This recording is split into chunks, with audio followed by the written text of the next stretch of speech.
მაიცა კაცო. აქეთ ამ მხრიდან. ესენი ჩავაჭრა.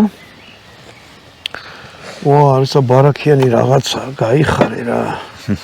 აი მაღლა ხუშიანთა ჭრის, მაგრამ მომიხარია რომ მოგეწევთ. მაგით აი გვიფიქრე რა ჩვენ ვარჩევდი მეთქი რა შეიძლება მზარეულობაში კი ბატონო ძმაო მაგარია.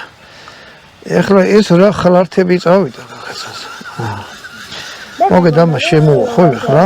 საკეთი ტაქტიკური დანა არ იყო საერთოდ. რა. მე რომ აქ აი ეს დანა. ეს ახმას რო ვერ უძლებს და მე ცუდად რო იკეცება ეგ. ნახოთ. აი ადრე ეხლაც მას, მაგრამ ნახოთ გამოცადო ცხენიო დოქში გამოიცდებაო, ხო ამბობე ხოლმე. და აი ეს იქნება ჩვენი ბადექონიანი წვადი. კიდევ ერთხელ ვიტყვი. თქვენ ყველაზე მაგარი მემწვადები ხართ, ვინც უყურეთ, მაგრამ ცადოთ აბა რა გამოვა.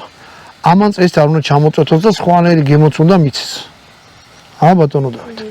დანარჩენი ბადექონი შენი დამპირის მოვალეობაა რომ ეგარ ჩაგივარდეს. შემოახიოთ ელენთას. ელენთა სწრაფად იწვება. და ძირითადად რომ დაკლავენ ხოლმე ღორს, იქვე ბადექონს ამოაჭრიან და მერე ელენთას. ნაკვერცხალზე არა მაშინ. ხო, ეგრევე. არაღი, გარეთ, სანამ შიგნით რაღაცა სუფრა გაიშლება და ამბავი ელენთა და ძალიან გაგვიმართა რომ ნიკო ძიამ რომელიც ჩვენ ხორცით მიდივართ ხოლმე და იქ ვიღებთ რა ნიკო ძიასთან